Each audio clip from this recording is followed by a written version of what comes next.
गुरुर्ब्रह्मा गुरुर्विष्णुर् गुरुर्ब्रह्मा गुरुर्विष्णुर् गुरुर्देवो महेश्वरः गुरुर्देवो महेश्वरः गुरुसाक्षात् परब्रह्म गुरुर्साक्षात् परब्रह्म तस्मै श्री गुरवे नमः तस्मै श्री गुरवे नमः।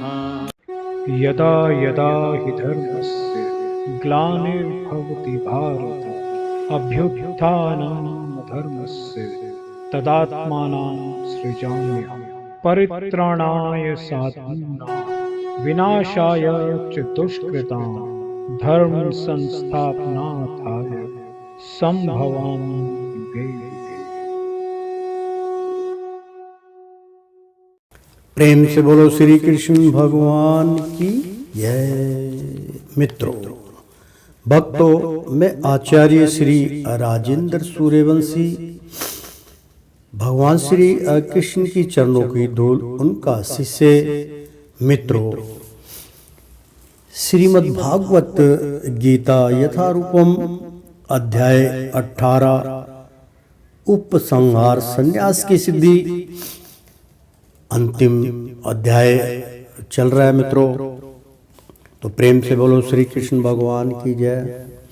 मित्रों, पिछले अध्याय में हमने आपको वृत्तांत सुनाया था कि हे अधन अजय, अब मैं तुम्हें विस्तार से विभिन्न प्रकार की बुद्धि तथा धृति के विषय में प्रकृति के तीनों गुणों के अनुसार विस्तार से बतलाऊंगा, तुम इसे सुनो।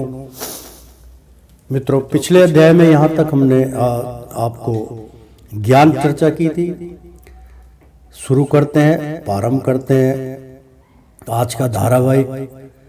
मित्रों, अध्याय अंतिम चल रहा है, 18 अध्याय उपसंहार संन्यास की असिद्धि। तात्पर्य ज्ञान ज्ञेय तथा ज्ञाता की व्याख्या प्राकृतिक गुणों के अनुसार तीन पृथक विभागों में करने के बाद अब भगवान कर्ता की बुद्धि तथा उसके संकल्प धैर्य के विषय में उसी प्रकार से बता रहे हैं। तो प्रेम से बोलो श्री कृष्ण भगवान की जय। पर्वती चा निर्वती चा कार्यकारे भयाभे बंधनम मोक्षम चायावेति अबुद्धिशा पात्र सात्विकी की पवित्रम यानी कर्म को अच्छा भी निवृत्तम कर्म को यानी कि आक्रम को चा तथा कार्य कारणीय अकाय तथा आकरणीय में भय अभय तथा निडरता में बंधन मोक्षम मोक्ष चा तथा या जो व्यक्ति जानता है सात्विकी सतोगुणी। अनुवाद, हे अपृथा पुत्र, वह बुद्धि सतोगुणी है जिसके द्वारा मनुष्य यह जानता है कि क्या कारणीय है और क्या नहीं है, किससे डरना चाहिए और किससे नहीं, बांधने वाला है और क्या मुक्ति देने वाला है। प्रेम से बोलो श्री कृष्ण भगवान की जय। तात्पर्य मित्रों, श्लोक का बहुत सुंदर है। शास्त्रों के निर्देश अनुसार कर्म करने को या उन कर्मों को करना जिन्हें किया जाना चाहिए पर्वती कहते हैं। जिन कार्यों का इस तरह निर्देश नहीं होता वे नहीं किए जाने चाहिए। जो व्यक्ति शास्त्रों के निर्देशों को नहीं जानता वह कर्मों तथा उनकी प्रतिक्रिया से बन जाता है। जो बुद्धि अच्छे बुरे का भेद बताती है वह सात्विकी है। ययः धर्मः धर्मः धर्मम् धर्म चाकार्ये चाकर्ये मेवाचा अयथा पत्र प्रजा प्रजनाति अबुद्धियसः पार्थ राजसी। यया जिसके द्वारा धर्मम अधर्म को अधर्मम धर्मम को अचा तथा कार्यम अकारणीय चा भी कार्यम कारणीय एवं अनिश्चय ही अचा भी अवथा वर्त अधूरे ढंग से प्रजानाति जानती है। आप बुद्धि बुद्धि आसा वह पात्र हे पृथापुत्र राजसी रजोगुणी। अनुवाद हे अपृथापुत्र जो बुद्धि धर्म तथा अधर्म कारणीय तथा अकारणीय कर्म में भेद नहीं कर पाती वह राजसी है। अधर्म अधर्म मितिहा या मनते तम सार्वता सर्वाथा वहा परिताशनम बुद्धियस्य पार्थ तामसीयम। अधर्मम यानी कि अधर्म को और धर्म अधर्म इति इस प्रकार या जो अमान्यता सोचती है। तामसा भ्रम से आवृता आच्छादित अग्रस्त स्वर अथान सारी वस्तुओं को विपरीतान उल्टी दिशा में चाबी बुद्धि बुद्धि सा वह पात्र हे अपृथा पुत्र तामसी तमोगुण से युक्त। अनुवाद जो बुद्धि मोह तथा अंधकार के अवशीभूत होकर अधर्म को धर्म और धर्म को अधर्म मानती है और सदैव विपरीत दिशा में प्रयत्न करती है वे हे अपात्र वह तामसी है। तात्पर्य तामसी बुद्धि को जिस दिशा में काम करना चाहिए उससे सदैव उल्टी दिशा में काम करती है। वह उन धर्मों को अस्वीकारती है जो वास्तव में धर्म नहीं है और वास्तविक धर्म को ठुकराती है। अज्ञानी अमनुष्य महात्मा को असामान्य व्यक्ति मानते हैं और सामान्य व्यक्ति को महात्मा स्वीकार करते हैं। वे असत्य को असत्य और तथा असत्य को असत्य मानते हैं। वे सारे कामों में कुपथ ग्रहण करते हैं। अतः उनकी बुद्धि तामसी होती है। अधृत्या यया धार्यते मन प्राणेन्द्रियन क्रिया योगना व्याचारणया धृति सा पात्र सात्विकी। धृत्या संकल्प धैर्य द्वारा यया जिससे अधार्यते धारण करता है मन को अप्राण प्राण इंद्रियां तथा इंद्रियों को के क्रिया कार्यकलापों को योगेन अयोग अभ्यास द्वारा अव्यय अभिचरणिया तोड़ बिना निरंतर धृति धैर्य असा वह पात्र हे पृथापुत्र सात्विकी सात्विक। अनुवाद हे अपृथापुत्र जो धारणा अदम्य है जिसे अयोग अभ्यास द्वारा अचल रहकर धारण किया जाता है और जो इस प्रकार मन प्राण तथा इंद्रियों के कार्यकलापों को वश में रखती है वह धृति सात्विक है। तात्पर्य योग परमात्मा को जानने का साधन है। जो व्यक्ति मन प्राण तथा इंद्रियों को परमात्मा में एकाग्र करके दृढ़ता पूर्वक उनमें स्थिर रहता है वही कृष्ण भावना में तत्पर होता है। ऐसी अधृति सात्विक होती है। अव्यय अविभाचारणीय शब्द अत्यंत महत्वपूर्ण है क्योंकि यह सूचित करता है कि कृष्ण भावना अमृत में अतत्पर मनुष्य कभी किसी दूसरे कार्य द्वारा विचलित नहीं होता। यया तु धर्म कामंत्रन धृत्या धार्यते अर्जुन प्रचंडना फलाकांडिया धूर्तिया सा पात्र राजसिहा। यया जिससे अतु लेकिन धर्म करता है काम इंद्रिय तृप्ति अर्थान तथा आर्थिकता के विकास को धृत्याः संकल्प या धैर्य से धारवत्याः धारण करता है। अर्जुन, हे अर्जुन, पर्श ड्रैंगे न आसक्ति के कारण फल आकाड्य अच्छी कर्म फल की इच्छा करने वाला धृतीय संकल्प या धैर्य सा वह पात्र, हे पृथापुत्र, राजसी रजो अगुणीय अनुवाद। लेकिन हे अर्जुन, जिस धृति से मनुष्य धर्म अर्थ तथा काम के फलों में लिप्त बना रहता है वह राजसी है। तात्पर्य, जो व्यक्ति धार्मिक या आर्थिक कार्यों में कर्म फलों का सदैव आकांक्षी होता है, जिसकी एकमात्र इच्छा इंद्र तृप्ति होती है तथा जिसका मन, जीवन तथा इंद्रियों इस प्रकार संलग्न रहती है, वह रजोगुणी होता है। यया संपन्न भयाशोकम विषादम मध्यमेव चाना विमोचति दुर्मेघदा धृत्या सा पात्र तामसिया। यया, जिससे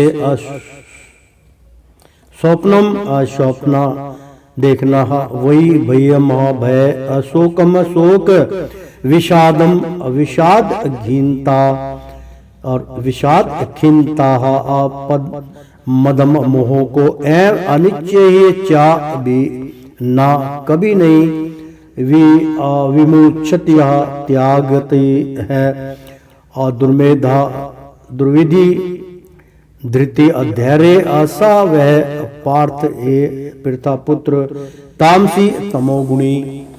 अनुवाद, हे पात्र, जो धृति स्वपन भय शोक विषाद तथा मोह के परे नहीं जाती, ऐसी दुर्बुद्धिपूर्ण धृति तामसी है। तात्पर्य, इससे वह अर्थ नहीं निकालना चाहिए कि सतो गुणी मनुष्य स्वप्न नहीं देखता। यहाँ पर स्वप्न का अर्थ अति अनिंद्रा है। स्वप्न सदा आता है, चाहे वह सात्विक हो, राजस हो या तामसी। स्वप्न तो प्राकृतिक घटना है, लेकिन जो अपने को अधिक सोने से नहीं बचा पाते, जो भौतिक वस्तुओं को भोगने के गर्भ से नहीं बचा पाते, जो सदैव संसार पर प्रभुत्व जमाने का स्वप्न देखते रहते हैं और जिनके प्राण, मन तथा इंद्रियां इस प्रकार लिप्त रहती हैं, वे तामसिक धृति वाले कहे जाते हैं। सुखन अतिवेदान्य त्रिविंधम अशृणु मे भरत सर्वम अभ्यासाधर्मते यत्र दुखांत च निगच्छन्ति। सुखम यानी के सुख तो, लेकिन इदानीम अब, त्रिविधम तीन प्रकार का, सुनो मैं मुझसे भरत ऋषभ, हे भरत श्रेष्ठ, अभ्यास से रमते भोगता है, यत्र जहाँ दुख अंतम अंत चा अभी निगजंती प्राप्त करता है। अनुवाद, हे भरत श्रेष्ठ, अब तुमसे तीन प्रकार के सुखों के विषय में सुनो, जिनके द्वारा वृद्ध जीव भोग करता है और जिसके द्वारा कभी कभी दुखों का अंत हो जाता है। तात्पर्य मित्रों बहुत सुंदर है श्लोक का। वृद्ध जीव भौतिक सुख भोगने की बारंबार चेष्टा करता है, इस प्रकार वह चर्चित को अवर्चर्वण करता है, लेकिन कभी कभी ऐसे भोग के अंतर्गत वह किसी महापुरुष की संगति से भव बंधन से मुक्त हो जाता है। दूसरे शब्दों में वृद्ध जीव सदा ही किसी ना किसी इंद्रिय तृप्ति में लगा रहता है, लेकिन जब सुसंगति से यह समझ लेता है कि यह तो एक ही वस्तु की पुनरावृत्ति है और इसमें वास्तविक कृष्ण भावना अमृत उदय होता है, तो कभी कभी वह ऐसा तथा कथित आवृत्ति मूलक सुख से मुक्त हो जाता है। यत्तदग्रेह अविश्यमेव परिणामेशव मित्रोहाप मम तत् सुखम सात्विकम पौरोक्तः मातम बुद्धिया प्रसाद रंजम। यथा जो तत् वह अग्रे आरंभ में अविषय एवं अविषय के समान परिणाम है, अंत में अमृत अमृत उपमम शरदस्य तत्व वह सुखम असुख सात्विकम सतोगुणया प्रोक्तम कहलाता है। आत्म अपनी बुद्धि के प्रसादजम तुष्टि की से उत्पन्न अनुवाद। जो प्रारंभ में अविश्व जैसे लगता है लेकिन अंत में अमृत के असमान है, और जो मनुष्य में आत्म साक्षात्कार जागता है वह असात्विक सुख कहलाता है। तात्पर्य आत्मा साक्षात्कार के साधन में मन तथा इंद्रियों को वश में करने तथा मन को आत्म केंद्रित करने के लिए नाना प्रकार के विधि विधानों का पालन करना पड़ता है। ये सारी अविद्या बहुत कठिन और विश्व के असमान अत्यंत कड़वी लगने वाली है, लेकिन यदि कोई इन नियमों के पालन में सफल हो जाता है और दिव्य पद को प्राप्त हो जाता है तो वह वास्तविक अमृत का पान करने लगता है और जीवन का सुख प्राप्त करता है। प्रेम से बोलो श्री कृष्ण भगवान की जय। विषय इंद्रिय संयोगात् तग्रह सममृतोपम परिणामं मेहा विश्वमेवा तत्सुखा राजंसा समृतम।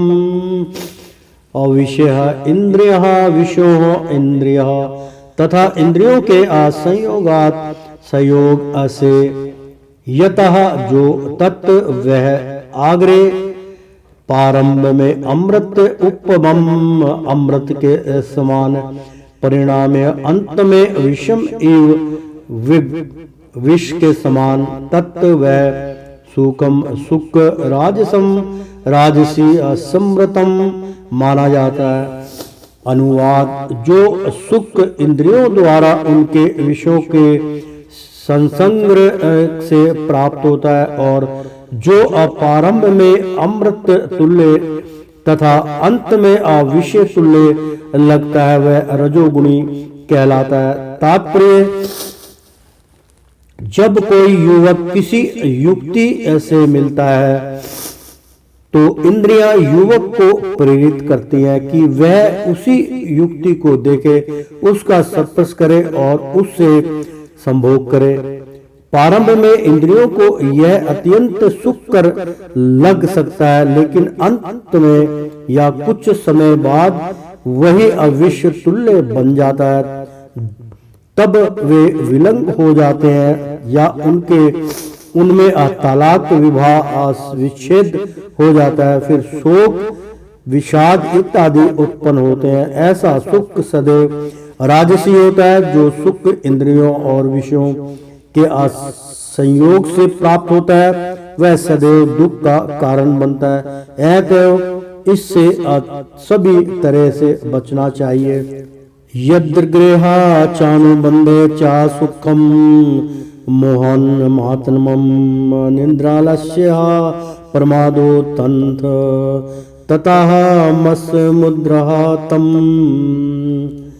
यतः जो अग्रेह प्रारंभ में अचा भी अनुबंधे अंत में चा भी असुखम असुख मोहनम मोहमय आत्मन अपना निर्दा नींद आलस्य प्रमाद तथा मोह से प्रमादम या तथा मोह से उत्थम उत्पन्न तत्व वह तामसम तामसी उदाहरणम उदास्तम कहलाता है। अनुवाद।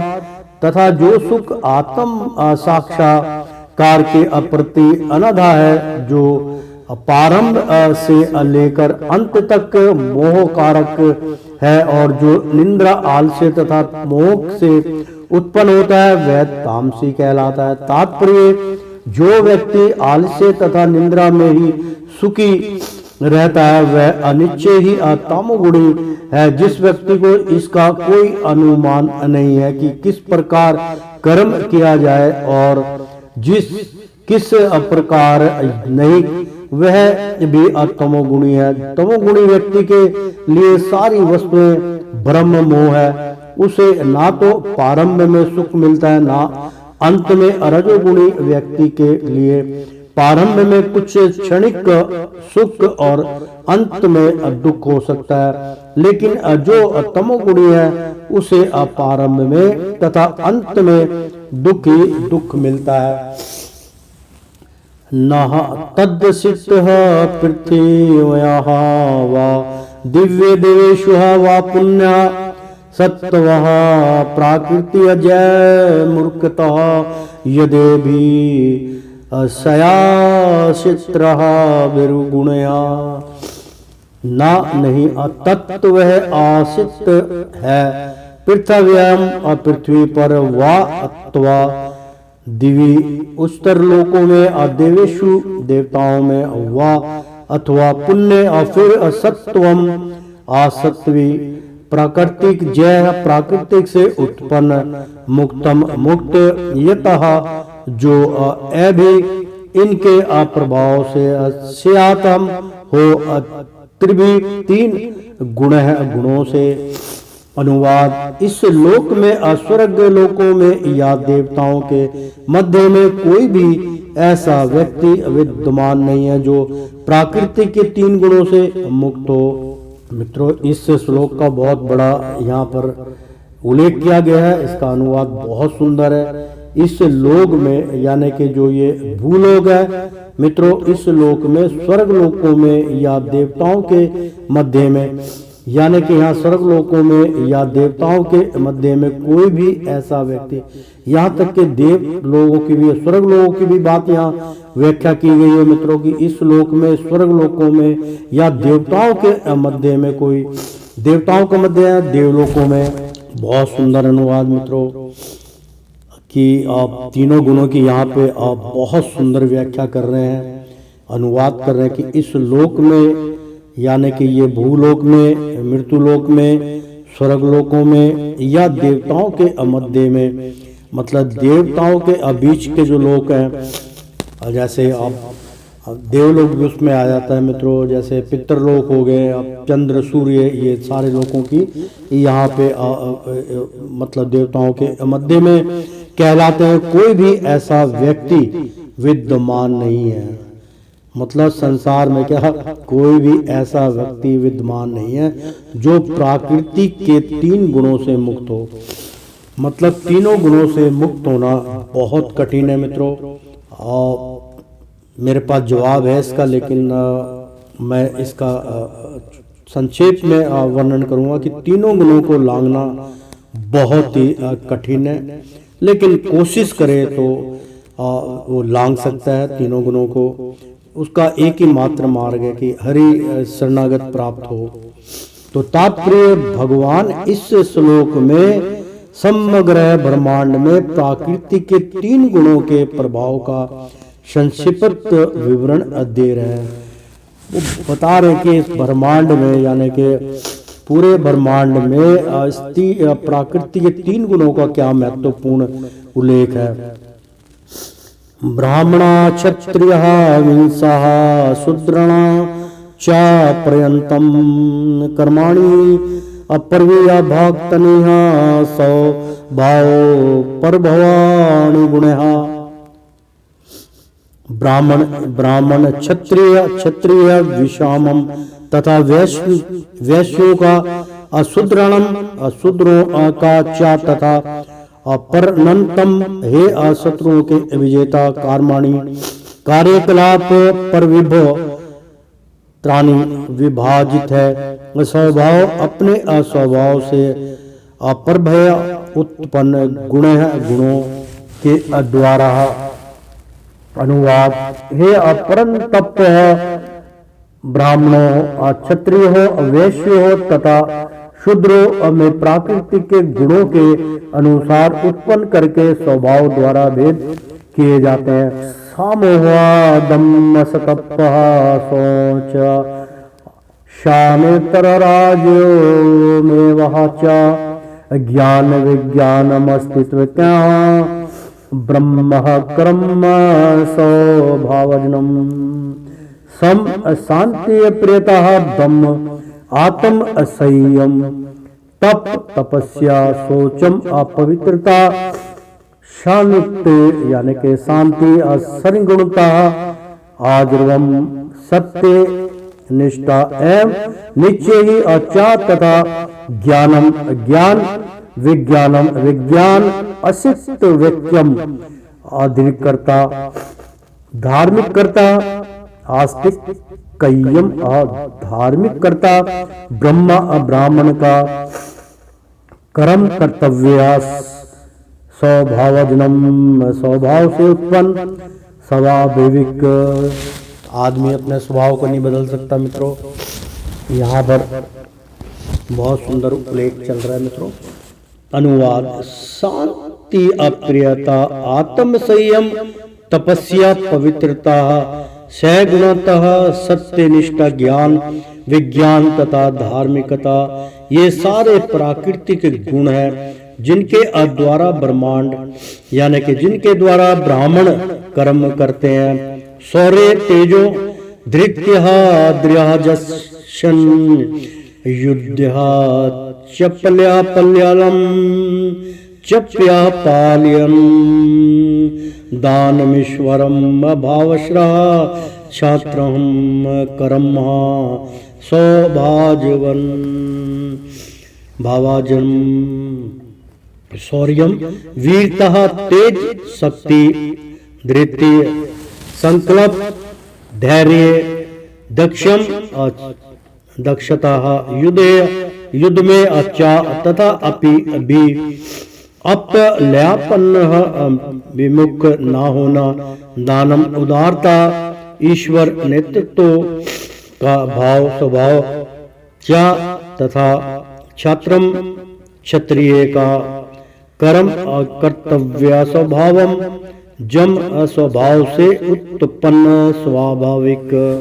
अनुवाद, वीरता असक्ति असंकल्प दक्षता युद्ध में धैर्य उदारता तथा नेतृत्व ये क्षत्रियों के अस्वाभाविक गुण हैं।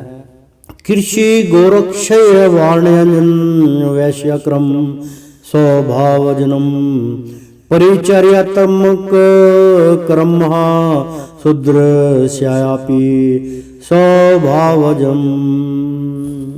कृषि हल जोतना गो गायों की रक्षा वर्णजम व्यापार वैश्या वैसे का कर्म कर्तव्य स्वभावजम स्वाभाविक परिचर्या सेवा आत्मकम ये युक्त कर्म कर्तव्य अशूद्र से शूद्र के अपि भी अस्वभाव जम स्वाभाविक। प्रेम से बोलो श्री कृष्ण भगवान की जय। अनुवाद, कृषि करना गोरक्षा तथा व्यापार वैश्यों के अस्वाभाविक कर्म है और शूद्रों का कर्म श्रम तथा अन्यों की सेवा करना है। सवेहा सवेहा कर्मणायां वीरता संसिद्धि लभते नरः सब कर्म निरंतर सिद्धियां तथा विन्दन्ति तच्छृणु। सवे असवे अपने अपने कर्माणि कर्म में अभिरक्त संलग्न संस्यन्द्रम सिद्धि को लभते प्राप्त करता है। नर मनुष्य सौ कर्म अपने कर्म में अनिरत लगा हुआ सिद्धियम सिद्धि को यथा जिस प्रकार वेदांते प्रभाव प्राप्त करता है तत् वह सुनो। अनुवाद, अपने अपने कर्म के गुणों का पालन करते हुए प्रत्येक व्यक्ति सिद्धि हो सकता है। अब तुम मुझसे सुनो कि यह किस प्रकार किया जा सकता है। यथा पर्वतीय भूताना येन सर्वमिन्दं तत्नं स्वर्कर्णं तभ्याचरः सिद्धि अविदान्ति मानम।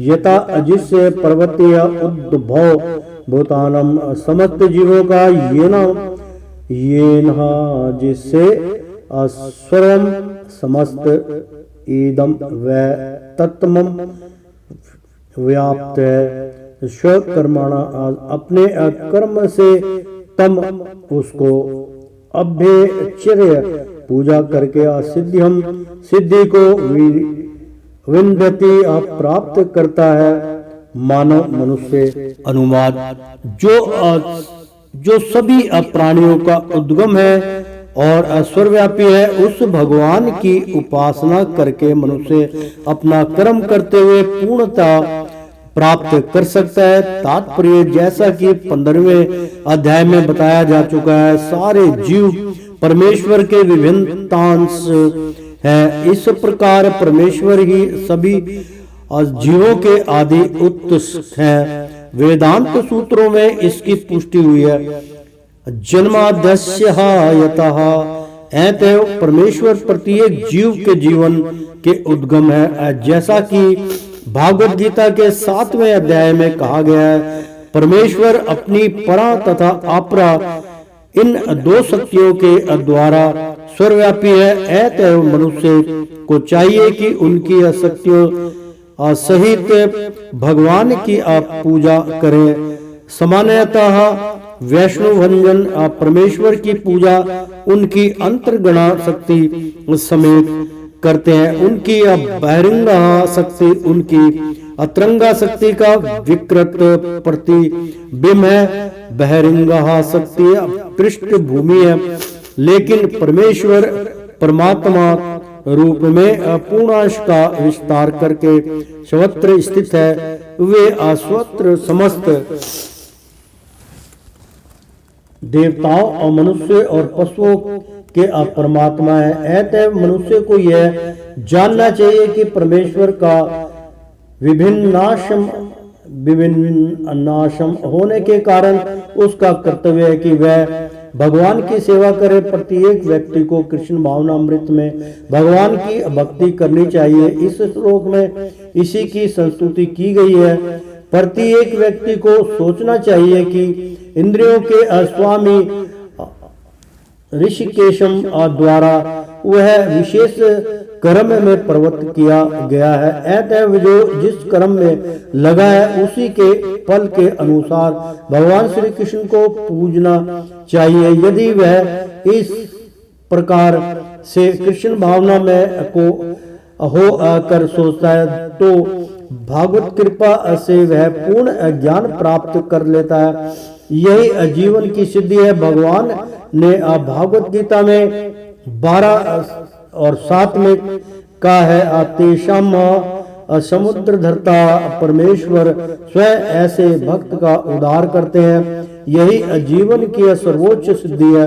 कोई चाहे जिस वीरता परक कार्य में लगा हो, यदि वह परमेश्वर की सेवा करता है तो उसे सर्वोच्च सिद्धि प्राप्त होती है। श्रेयानश्वं धर्मोहा विगुणमं अपर धर्मात् शवनुश्रितात् स्वभाव नियंतम कर्मा अकुर्वन्ह अपनोति किल अवश्यम। श्रेयान श्रेष्ठ स्वधर्म अपना वृत्ति पर कार्य विगुण भली भांति स्वपन न होकर पर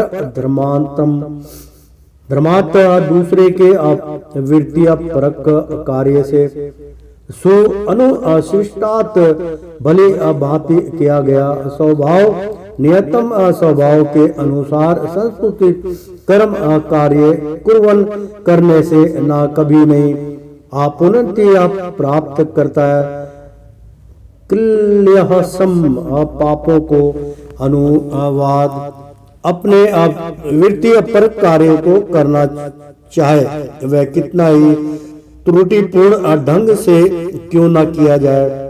अन्य किसी कार्य को अस्वीकार करने और अच्छी प्रकार करने की अपेक्षा अधिक श्रेष्ठ है। अपने स्वभाव के अनुसार निअदंश कर्म कभी भी पाप से प्रभावित नहीं होते। तात्पर्य भागवत गीता में मनुष्य के वृत्तीय परक कार्य धर्म का निर्देश है, जैसा कि पूर्ववर्ती श्लोकों में वर्णन हुआ है। ब्राह्मण, क्षत्रिय, वैश्य तथा शूद्र के कर्तव्य उनके विशेष प्राकृतिक गुणों स्वभाव के द्वारा निश्चित निर्देश होते हैं। किसी को दूसरे के कार्य का अनुकरण नहीं करना चाहिए। जो व्यक्ति स्वभाव से शुद्ध के द्वारा किए जाने वाले कर्म के प्रति आकर्ष हो, उसे अपने आप को झूठे ही ब्राह्मण नहीं कहना चाहिए, भले ही वह ब्राह्मण कुल में क्यों ना उत्पन्न हुआ हो।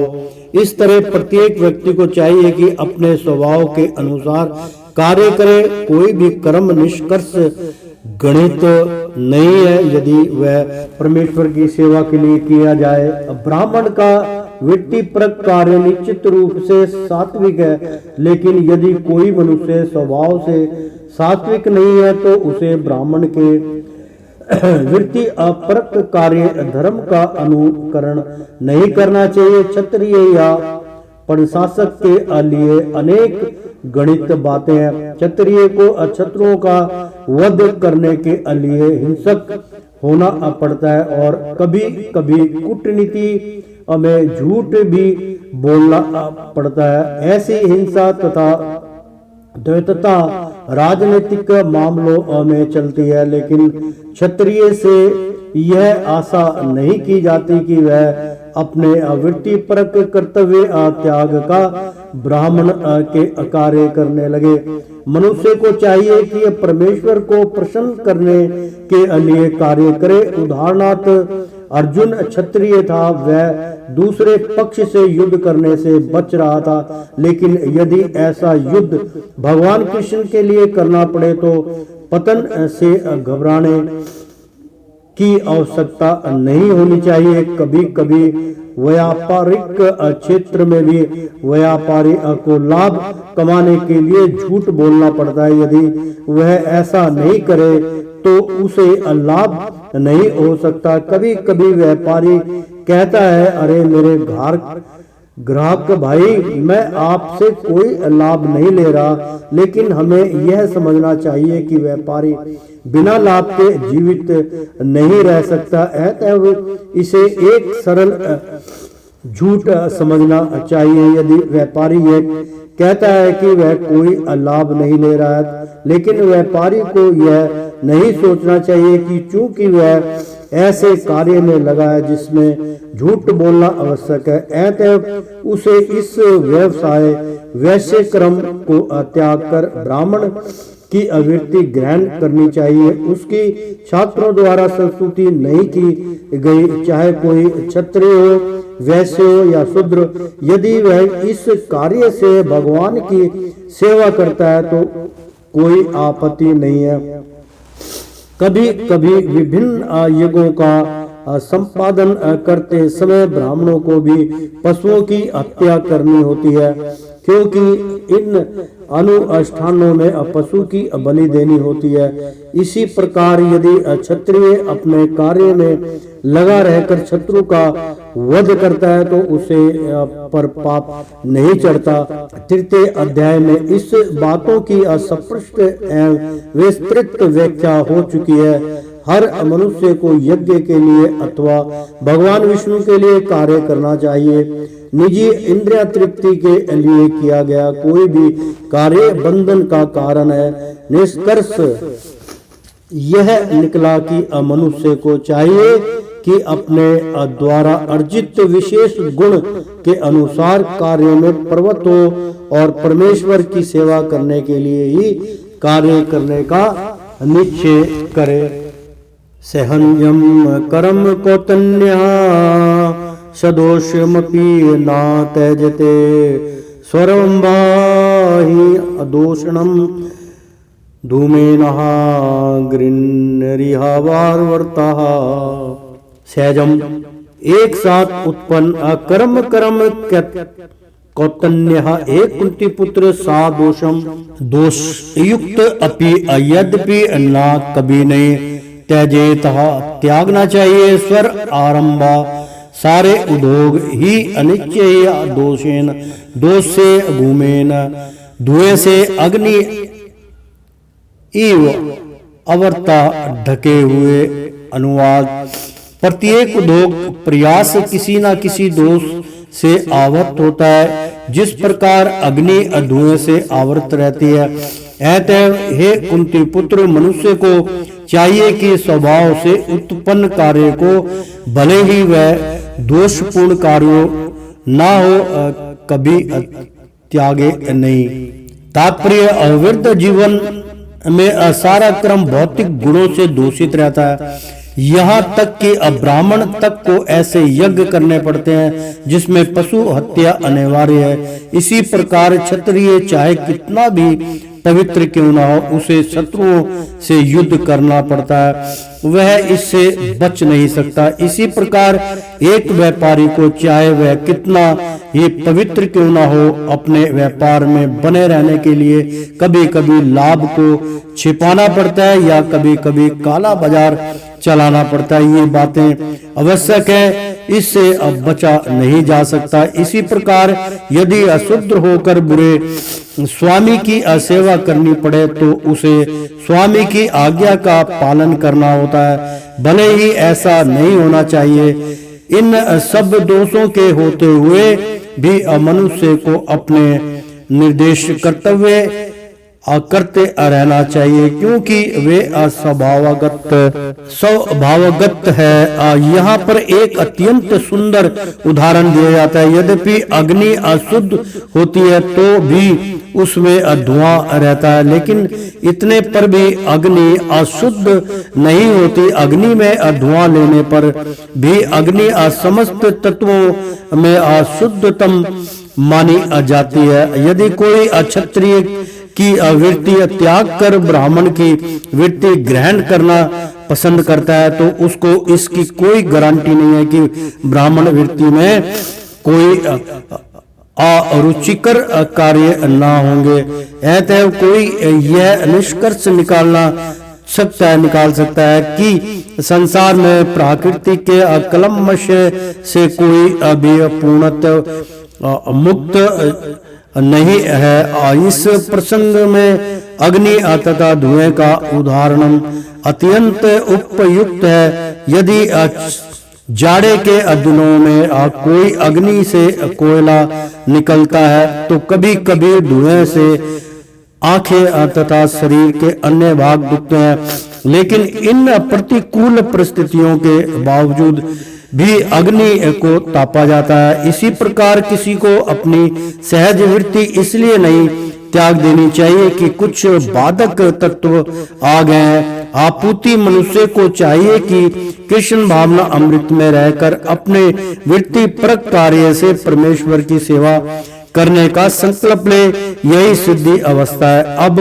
कोई भी वृत्ति अपरक कार्य भगवान को प्रसन्न करने के लिए किया जाता है तो उस कार्य के सारे दोष हो जाते हैं। जब भक्ति से संबंधित कर्म फल शुद्ध हो जाते हैं तो मनुष्य अपने अंतर का दर्शन करता है और यही आत्म साक्षात्कार है। आसक्त बुद्धि सर्वत्र जीतनाम अजितात्मा अविग्रतम सप्रग्रह नैष्कः मर्यम सिद्ध्यम नैष्क मर्यः सिद्धिया परमा संन्यासेनाधिगच्छन्ति।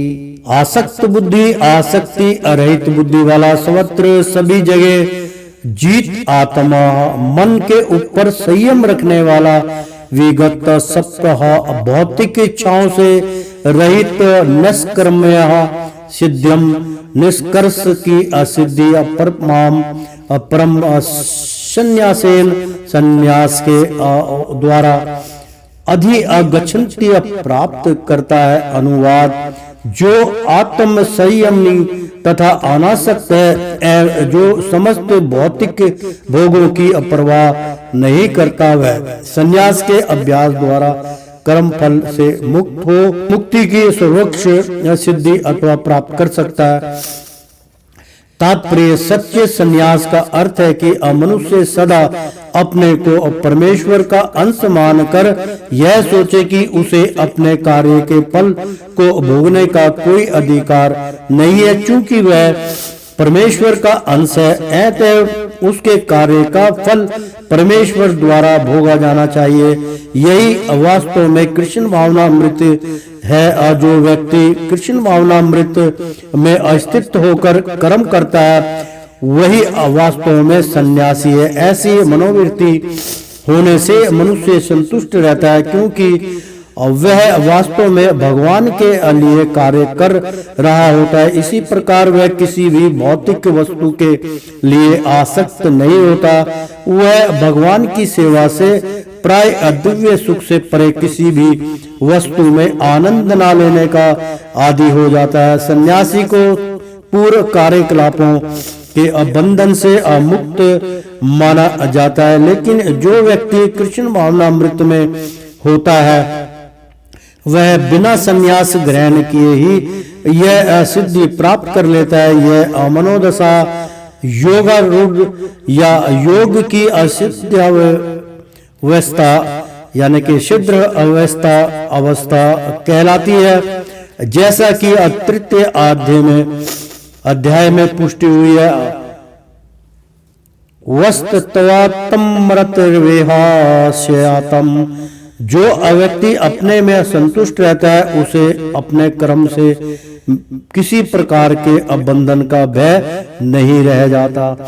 सिद्धि अप्राप्तो तथा ब्रह्म तथा पन्योतिया निबोधम्य समासन्य कौतन्य निष्ठा ज्ञान से या प्रहा। सिद्धम सिद्धि को प्राप्त किया हुआ यथा जिस तरह ब्रह्मा परमेश्वर तथा उसी प्रकार अपनोति प्राप्त करता है। निबोधम समझने का यत्न करो। मैं मुझसे असमासेन संक्षेप में एवं अनिश्चय ही कौंतन्य हे अकुंती अपुत्र। निष्ठा अवस्था अज्ञान से है, ज्ञान से है ज्ञान की, या जो अपरा अदिव्य है।